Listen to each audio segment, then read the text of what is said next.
Bonjour tout le monde, je suis professeur Clélo, enseignant-chercheur au département génie électrique de la FST de Nimlel. L'objectif de cette vidéo et la vidéo que je vais partager par la suite, de vous présenter le cours intitulé Circuits électriques et électroniques. Comme vous pouvez le constater, ce cours contient deux parties. Une partie, la première partie est les circuits électriques, la deuxième partie est l'électronique. Le plan de la première partie est le suivant. Donc, le premier chapitre traite les théorèmes généraux en régime continu. Le deuxième traite le régime sinusoïdal. Le dernier traite la partie puissance et énergie électrique. Donc, cette vidéo, on va la consacrer pour, si vous voulez, la première partie du chapitre numéro 1. En fait, là, on va faire deux vidéos pour présenter et discuter le chapitre numéro 1. Voilà. Donc, la conception assistée par ordinateur, bien ce qu'on appelle les CAO, les outils. C'est un ensemble d'outils qu'on peut utiliser sur ordinateur pour faire la conception de systèmes électroniques. Donc, on retrouve par exemple le PSPICE, le Proteus, MATLAB. Donc c'est un ensemble d'outils qui permet de faire la conception, qui dit conception, des simulations avant de passer à la réalisation. Voilà. Donc le théorème généraux en régime continu. Donc le plan de ce chapitre, après une brève introduction, on va faire en fait un rappel sur tout ce qui est signaux électriques, les dipôles, les conventions de signes, les sources d'alimentation, ce qu'on appelle droite de charge, les points de fonctionnement.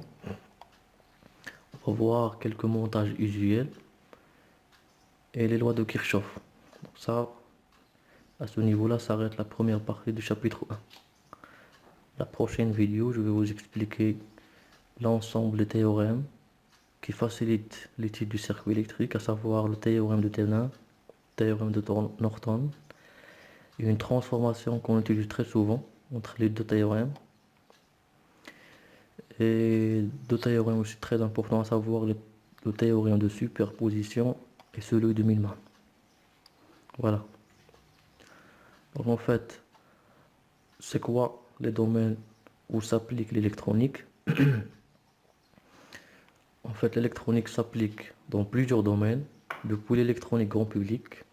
Donc là, vous voyez une carte mère d'un téléphone portable que vous possédez tous. Donc il y a beaucoup d'électronique sur cette carte-là.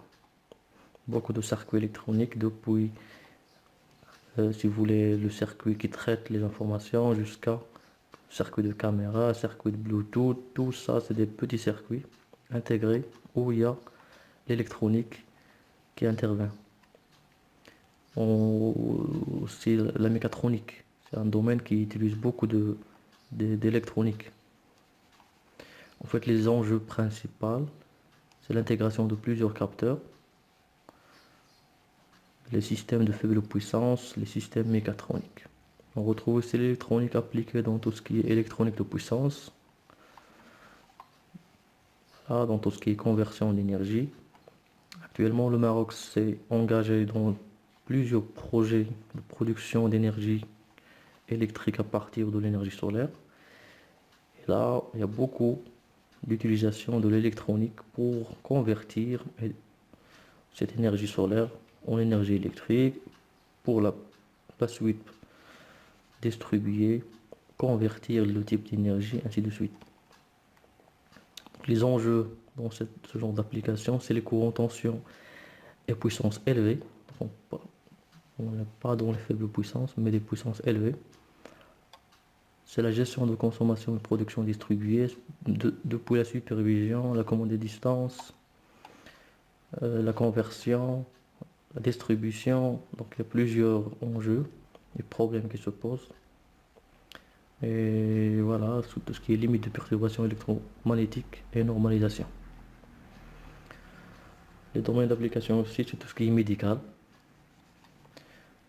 L'électronique actuellement est très utilisée dans la plupart des appareils médicaux, depuis les appareils très simples jusqu'à scanner, jusqu'à, si vous voulez, les appareils les plus sophistiqués. Donc on retrouve ici, si vous voulez, l'utilisation d'objets connectés, euh, la problématique de minimiser la consommation de puissance, le contrôle à distance, tout ce qui est robotique, voilà. Donc toutes ces applications-là, on retrouve, si vous voulez, ce qu'on va étudier depuis les circuits électriques jusqu'à l'électronique. L'informatique industrielle aussi, tout ce qui est usine. Si vous avez l'occasion de faire des stages, vous allez voir que vous avez beaucoup de circuits électriques et d'électronique que vous allez retrouver en industrie. Voilà, ça c'est juste une petite introduction. Voilà, donc on va passer maintenant à quelques rappels depuis les signaux électriques. Donc un courant électrique, c'est un déplacement d'ensemble ordonné de charge électrique dans un conducteur. On le caractérise par une grandeur appelée intensité, qui définit en fait le débit des charges électriques dans le conducteur. Cette grandeur est souvent notée I, comme pendant un temps dt, elle passe dq coulomb. Donc c'est un débit, d'accord? C'est d de q sur dt. L'unité qu'on utilise, c'est l'ampère, et le symbole, c'est A majuscule. La deuxième grandeur qui est aussi utilisée en électrique, en signaux électriques, c'est la tension. Donc en fait, la tension, il indique la présence des charges dans deux extrémités, créées ce qu'on appelle la différence de potentiel. D'accord, donc on appelle encore la tension. On parle de différence de potentiel ou bien tension. Donc ça indique la même chose. Son unité est le volt. Donc on représente, comme vous pouvez voir ici, on représente une différence de potentiel par le flèche à côté du composant, comme le schéma suivant. Donc voilà, donc vous avez un dipôle sur lequel le côté gauche applique V2 avec la masse. À droite, vous avez V1. Et donc le dipôle D, sur le dipôle D est appliqué une différence de potentiel V2, là où il y a la flèche, moins V1. D'accord? Voilà. Dans ce qu'on a dit, dans ce cas, on dit que le composant est soumis à la différence de potentiel V2 moins V1. En fait, ces deux grandeurs, la tension et le courant, sont présents sous deux formes. On parle de la forme continue et la forme alternative, qu'on va d'ailleurs étudier dans ce cours-là. Donc, chapitre numéro 1, il traite la partie continue. Le chapitre numéro 2, il traite la partie alternative ou bien sinusoïdale. Mais il faut savoir c'est quoi la différence. Les grandeurs alternatives, qu'elles soient courant ou tension, présentent toujours une valeur moyenne nulle. D'accord? Donc c'est à retenir. Donc si vous avez une grandeur alternative, sachez très bien que sa valeur moyenne elle est nulle. C'est ça en fait la définition. Et la formule pour calculer la valeur moyenne est la suivante. Donc là par exemple c'est une tension, la valeur moyenne d'une tension c'est 1 sur t, l'intégrale de 0 à t de ut dt, avec t est la période du signal. Donc contrairement aux signaux alternatifs, les signaux continus présentent une valeur moyenne non nulle. Voilà, donc ça aussi c'est à prendre par cœur. Donc un signal alternatif a une valeur moyenne nulle, un signal continu, il a une valeur moyenne non nulle. D'accord? Voici un exemple d'un signal, ça c'est une tension qui varie comme le montre la figure suivante. D'accord? Donc si vous faites les calculs, vous appliquez cette formule-là, donc ça c'est un signal périodique de période t. Période, ça veut dire c'est un signal qui se répète dans le temps, Ça veut dire la forme se répète avec la période t. Donc si vous faites les calculs, d'accord, si vous faites les calculs, la valeur moyenne de cette tension, elle est nulle. Vous faites les calculs, d'accord, théoriques, et vous vérifiez, vous allez trouver que la valeur moyenne, elle est nulle. Les signaux alternatifs sont caractérisés par une autre grandeur, d'accord, appelée la valeur efficace. D'accord, ça veut dire que la valeur efficace, c'est une grandeur qui est propre aux signaux alternatifs. Ça veut dire on la définit pas pour les signaux continus. Donc son expression est la suivante. Donc U efficace ou bien I efficace, c'est la même chose. D'accord, c'est la racine carrée de 1 sur T0 à T de U carré T dt. D'accord, voilà. Une petite remarque, c'est que les signaux continus présentent eux aussi une valeur efficace, non nulle. Toutefois, on préfère les décrire par les valeurs moyennes. Ça veut dire, les signaux contenus, on peut les calculer aussi la valeur efficace. D'accord? Mais c'est pas ça ce qu'on fait. Si vous voulez, la communauté scientifique, elle, elle, elle réserve l'étude de la valeur efficace pour les signaux alternatifs et non pas les signaux continus. Lorsqu'on parle d'un signal continu, on parle surtout de la valeur moyenne. Si vous avez un signal avec une valeur moyenne nulle, ça veut dire que c'est un signal alternatif. Si vous avez un signal avec une valeur moyenne non nulle, c'est un signal continu. Voilà, c'est comme ça qu'il faut retenir les deux formes. Donc, vous prenez comme exemple le signal que nous avons vu sur le slide précédent et vous calculez sa valeur efficace en utilisant cette formule-là. D'accord? Et calculez aussi la valeur efficace d'un signal sinusoïdal. Donc ça, c'est un exemple que vous devez faire et sur papier, prendre une photo par exemple et me l'envoyer sur le Microsoft Teams. Donc vous appliquez ces deux formules, d'accord? La formule sur le slide numéro 15 et la formule sur le slide numéro 14. Donc c'est un exercice. On va parler maintenant des dipôles. Donc un dipôle, c'est un système accessible par deux bornes. C'est pour ça d'ailleurs il est nommé dipôle, parce qu'il y a deux bornes dans lesquelles peut circuler un courant électrique. Voilà, donc généralement on le symbolise comme ça. Voilà, avec deux bornes. Pour qu'un courant puisse circuler dans un dipôle, il faut brancher celui-ci sur un autre dipôle. Et pour cela, on distingue deux types de dipôles. Vous avez les dipôles actifs et les dipôles passifs. D'accord, c'est les deux types qui existent de dipôles. Donc, pour les dipôles passifs, leur définition c'est quoi? C'est on branche ensemble deux dipôles identiques. D'accord, vous branchez deux dipôles et qu'aucun courant permanent ne passe entre les deux dipôles, quel que soit le sens de branchement. Ces deux dipôles sont donc passifs. L'exemple qu'on peut donner, c'est les résistances, par exemple, les condensateurs. Vous pouvez rajouter aussi les bobines, d'accord? Tout ça, ces trois composants, ce sont des dipôles passifs. Ça veut dire si vous branchez deux résistances, est-ce qu'il va y avoir un courant qui passe? Non. Si vous branchez une résistance et un condensateur, aucun courant ne va passer. La même chose si vous branchez une résistance avec une bobine, d'accord? Donc il n'y aura pas de courant qui va passer. Donc par définition, on va dire que ces dipôles-là, ce sont des dipôles passifs.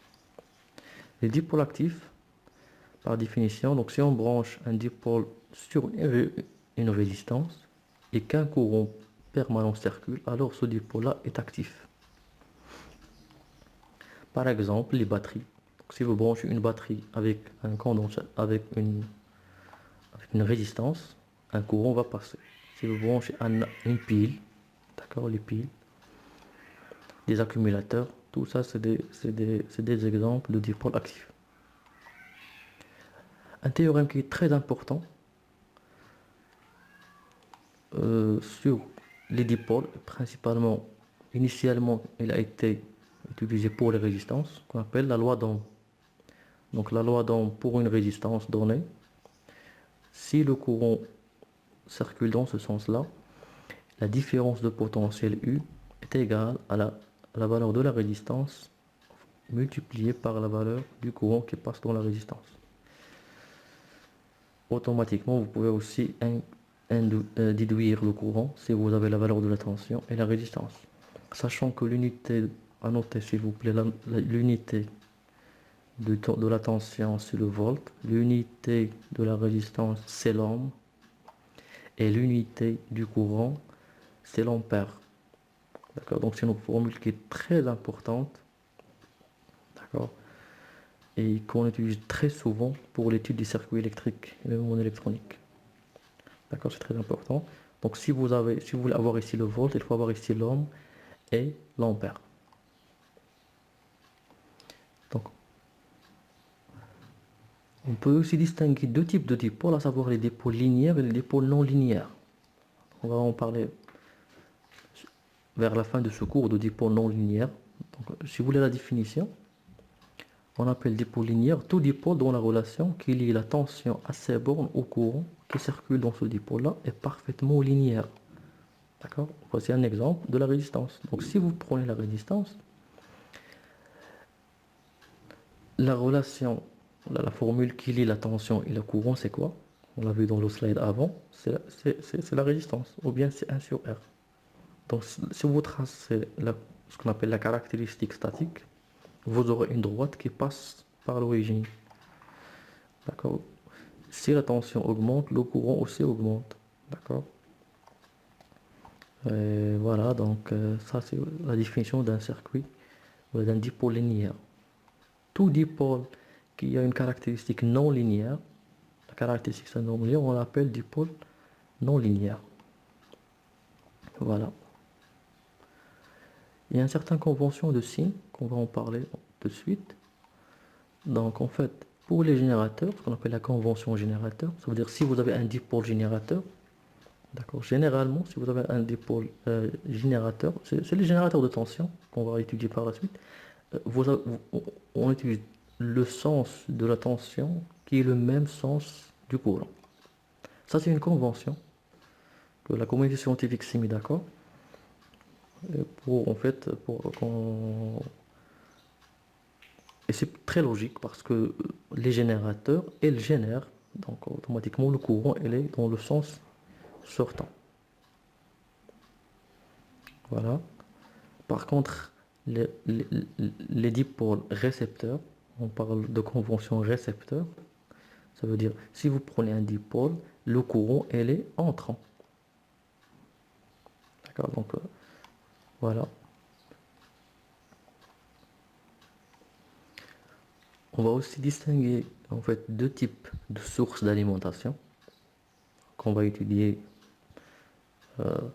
beaucoup dans ce cours-là. En fait, vous avez deux types de sources d'alimentation. Vous avez soit les sources de tension, soit les sources de courant. Voilà. Et dans les sources de tension, on distingue deux types. Soit les sources de tension parfaites, d'accord? On la représente sous cette forme-là, d'accord? Ça, soit vous utilisez ce symbole-là, soit celui-là. Certainement, vous allez voir que généralement pour tout ce qui est régime continu, on préfère utiliser ce symbole-là. Au régime alternatif, on utilise celui-là. Donc, une source de tension est dipôle actif et les dites source de tension parfaite s'il maintient la même tension entre ses bornes, et ce, quel que soit le courant qu'elle débite. C'est la définition d'une source de tension. Donc, si on trace, si vous voulez, la caractéristique courant, tension, vous aurez la tension qui est continue, quel que soit le courant. D'accord? Ça veut dire, quelle que soit la charge, la tension doit rester, d'accord, constante. Doit être une constante. D'accord? Pour les sources de courant parfaites, elles sont représentées ensuite. Donc ce symbole-là, il est utilisé pour le régime continu, celui-là en régime alternatif. Donc la définition est la même pour une source que pour la source de tension. Donc si vous voulez une source de courant parfaite, elle arrive à imposer une valeur constante du courant, quelle que soit la tension. D'accord? Le courant, la valeur du courant, elle reste constante, quelle que soit la charge. Voilà. Maintenant, pour les sources réelles qu'on a dans les laboratoires et en réalité, d'accord? Pour les tensions, par exemple, une source de tension réelle aura en réalité une impédance série non nulle. Ça veut dire en série avec la source de tension, vous aurez une résistance interne. D'accord? C'est quoi son impact? Donc si vous voyez la formule ici, donc la tension V que vous avez au bord de la charge, c'est V0, d'accord, moins la résistance interne fois le courant. Et donc c'est quoi l'impact? Ça veut dire V est égal, si le courant il augmente, la tension, qu'est-ce qu'il fait? Il diminue. Vous avez plus, donc si I est égal à 0, V est égal à V0. Donc si le courant I est égal à 0, la tension V est égal à V0. Maintenant si le courant augmente, qu'est-ce qui se passe? Qu'est-ce qui arrive à la tension? Elle diminue. Ça veut dire quoi? Ça veut dire que la valeur de tension dépend de la charge. Et ça, c'est un problème. Et donc, qu'est-ce qu'on va dire? Quand est-ce que, en fait, le V0 sera, la V est égale à constante égale à V0, tant que la chute de tension, ça veut dire, la chute de tension, ça veut dire c'est la tension au bord de cette résistance, c'est la tension RI fois I. Lorsque la chute de tension au bord de RI est faible, d'accord? Ça veut dire lorsque la résistance est faible. D'accord, voilà. Donc en général, les générateurs de tension réelle présentent une résistance interne faible. La même chose pour les sources de courant réel. Donc une source de courant réel présente une impédance en parallèle cette fois-ci, nulle. Et donc la relation qui est le courant I qui va circuler dans la charge et le courant I0 débité par la source est la suivante. Donc I est égal à I0 moins V sur I. D'accord. Donc lorsque l'impédance, lorsque la tension elle est nulle, I est égal à 0, donc si vous voyez la caractéristique statique, lorsque la tension est égale à 0, I est égal à I0. Et lorsque la tension elle augmente, qu'est-ce qui se passe? Donc I, d'accord, le courant I, il va diminuer. Il va être I0 moins quelque chose, donc il diminue. Plus la tension elle augmente, plus le courant il va diminuer. Et quand est-ce que I sera égal à une constante égale à 0? C'est lorsque, d'accord, le courant qui traverse la résistance interne est faible. Ça veut dire si ce courant-là, d'accord, il est très faible. Ça veut dire que les générateurs, ça induit que les générateurs de courant réel présentent une impédance interne importante. D'accord? Donc si vous voulez que ce terme-là soit négligeable, d'accord, il faut que cette résistance-là soit d'une valeur très grande. Voilà.